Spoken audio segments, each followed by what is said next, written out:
Assalomu alaykum hurmatli ko'ruvchilar. Uyg'ur axborot markazining haftalik xabarlar programmasiga xush keldinglar. Men Muhammad Azad. Bugun seshanba. Tövəndə diqqətlə xəbərlərimizin təfsilatı olsun. Reuters agentligining 2 fevral Taybeydan xəbəri. Xalqaralıq kişilik hüquqini küzətish tashkilotining bayqishicha, GM, Toyota, Volkswagen, Tesla qatorliq dunyodagi mashinasozlik korxonalarining Uyg'ur majburiy əmgəki bilan chedishliqqa bog'liq o'tirg'i chiqdi. Bu korxonalar Sharq Turkistonni pishiqlab ishlangan alyumin mahsulotlarini o'zi ishlab chiqargan avtomobillar ishlatgan. Xitoy alyumin ishlab chiqarishda dunyo bo'yicha birinchi o'rinda turdi. Xitoy ishlab chiqarayotgan alyuminlarning 5dan biri Sharq Turkistonda ishlab chiqarildi. Yuqorqi mashinasozlik korxonalari o'zlari ishlab chiqargan avtomobillarning choq, aynak surtkish, tokliq mashina uskunalarining batareyasi qatorliq qismlarida Sharq Turkistonda lagerlar qamalgan millionlarcha Uyg'urlarni majburiy emgakka selinish natijasida ishlab chiqargan alyumin ishlatgan. Xalqaralıq kişilik hüquqini küzətish tashkiloti bu vaqtda e'lon qilgan dokladida mashinasozlik korxonalarini lagerlarda azob chekayotgan Uyg'urlarni majburiy emgakka selish orqali ishlab chiqarilgan mahsulotlarni ishlatishdan jiddiy ogohlantirgan. Amerika vazirining 1 fevral xabari. Analizchilarning bayonicha Rossiya bilan Chavshanning harbiy hamkorligidan aramsizlanishga tushgan Xitoy mazkur ikki davlat orasidagi munosabatni Amerikaning manfaatiga foyda keltirishning oldini olib, o'zining manfaatiga foydali yo'nalishga borish uchun va rayon xarakterlik muqimsizlik ko'rilishdan saqlanish uchun tipirlamoqda ekan. Mutaxassislar Chavshanning Rossiyadan qurol-yarog' texnologiyasini qo'lga keltirib, rayonda texmi cho'ng tahdid hosil qilish uchun boshqarilgan bomba va atom taraqqiyoti jihatlarida yuksalishdan andishlanganligini bildirgan. Chavshan rahbari Kim Jong-unning chataqchi siyosatining bargancha eshishi bu jihatdagi andishlarni texim kuchaytmoqda. Chunki u biror urush chiqib qolsa Chavshan armiyasini Koreyani besib olishga buyruq qildi.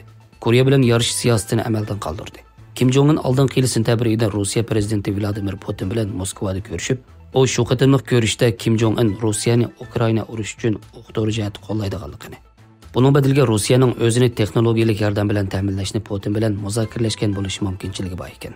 Xitoyning Amerika elchixonasi bayonotchisi Liu Pingyu bu vaqtda Amerika ovozi muxbiri qilgan so'zida o'zlarining Rossiya va Chavshan hamkorligidan ma'lumotga ega emasligini, bu jihatda muxbirni hech qanday uchur bilan ta'minlamaydiganligini aytgan bo'lsa-mu, analizchilar Xitoy Rossiya bilan Chavshan orasida yuz berishi mumkin bo'lgan qurol-yarog' ilm berim harakatining rayonni texmobak muqimsizlashtirib etadiganligidan andish qiladiganligini bildirgan.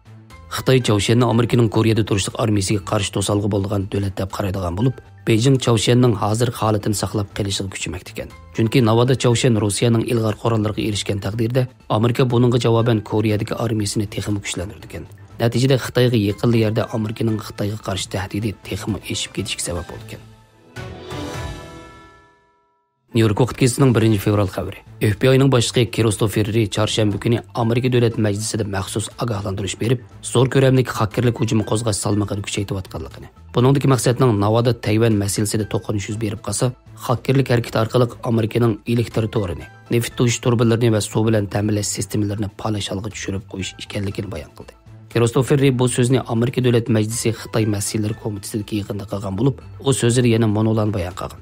Xitoyning maqsadi qalayimqanchilik paydo qilish orqali Amerikaning urush qilish irodasini ojizlashtirish.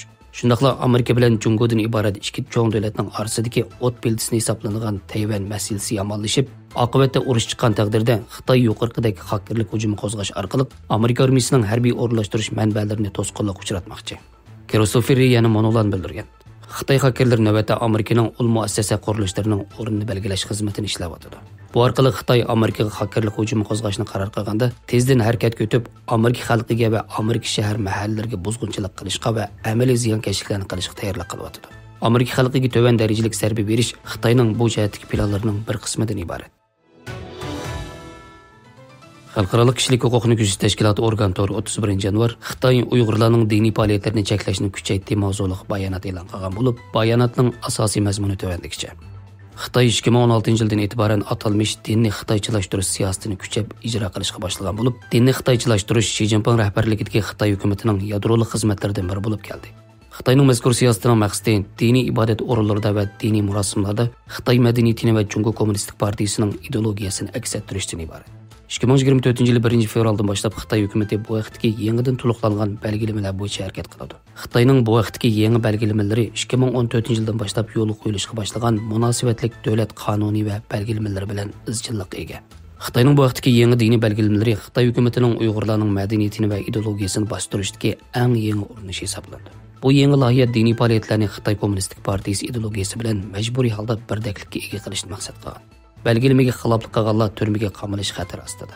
Xitoyning Uyg'urlarning diniy tushanchalari va faoliyatlarini xitoychalashtirishdan iborat bu loyihasi 2014-yili yangilangan bo'lib, bu loyiha 1994-yili boshlangan mushayahdagi loyihasining o'rnini olgan.